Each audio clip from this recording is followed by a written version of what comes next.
হ্যাঁ, সম্মানিত ভাই, ওয়ালাইকুম সালাম রহমতুল্লাহ বরকাতুল্লাহ। এবারকার নির্বাচনের হাল বল কি কিরকম অবস্থা আছে?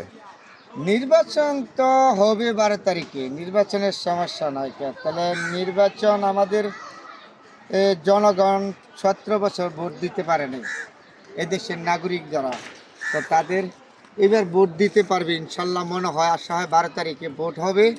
দুঃখ দুর্দশা যাই হোক, যা হয়তো চলে গেছে এখন সময়টা।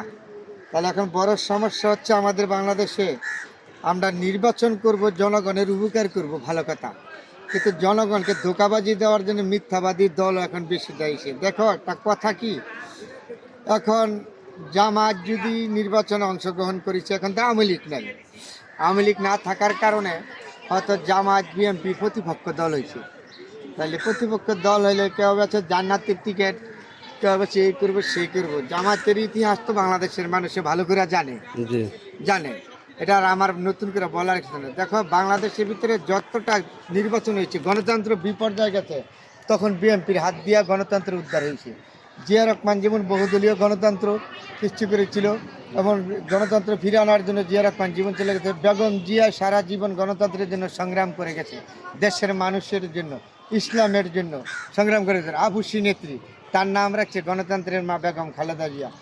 তো নাইগা তারই তো যোগ্য সন্তান জনাব তারেক রহমান এবং জিয়া রহমানের সন্তান। তাহলে যদি তারেক জিয়া যে প্রচারণ করতেছে এখন বর্তমানে সমাজে, জনগণ যেইভাবে সাড়া পাচ্ছে, নিশ্চয়ই তারেক জিয়া নিঃসন্দেহ প্রধানমন্ত্রী, কারণ তার মার ইতিহাস আছে, তার বাবার ইতিহাস আছে, এই দেশের গণতন্ত্র সম্পর্কে তার অভিজ্ঞতা আছে। এই যে কালকে একটা বিএনপির ইতিহাস ঘোষণা করেছে, তোমরা চিন্তা করছো ঘটনাটা? কোনো খাতা কলমে কাগজে লেখা নেই, যা মুখে বলছে তারেক জিয়া। এতটুকু অভিজ্ঞতা কোনো রাজনৈতিক দলের দেখাইতে পারবা তোমরা? তারেক জিয়া কিন্তু কালকে যে ইতিহাস ঘোষণা করছে, কোনো কাগজে লেখা নাই, কোনো কিছু লেখা নেই, যা মুখে অভিজ্ঞতার থেকে কথাগুলি বলেছি, ইতিহাস ঘোষণা করেছে। এটাও তো বিশাল বড় একটা অর্জন, বুঝতে হবে। যা করবে তা করতে হবে। তাহলে বিএনপির ইতিহারে 31 দফা আছে সম্পূর্ণ জনগণের জন্য। কালকে যে নির্বাচনের ইতিহাস ঘোষণা করেছে, এখানে সম্পূর্ণ জনগণের কল্যাণের জন্য, কোনো বিরূপ মন্তব্য করার মতো না।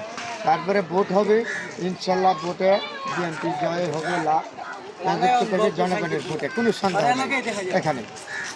বিএনপিকে ভোট দেবে জনগণ, অপেক্ষা বসে আছে। 12 তারিখে নিঃসন্দেহ বিপুল ভোটে বিএনপি জয় হবে, এখানে কোনো সন্দেহ নাই।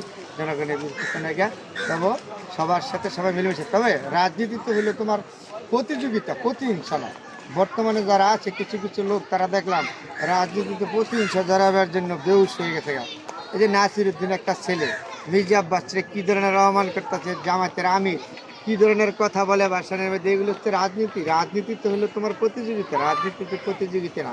প্রতিযোগিতা করলে তুমি জনগণের কাছে যাইতে পারবে, জনগণ ভালো মন্দ সিদ্ধান্ত দেবে। তবে বিএনপি যদি সরকার গঠন করে দেশের জন্য মঙ্গলজনক হবে, জনগণের উপকার আসবে, এটা আমি 100 ভাগ গ্যারান্টি দিতে পারি।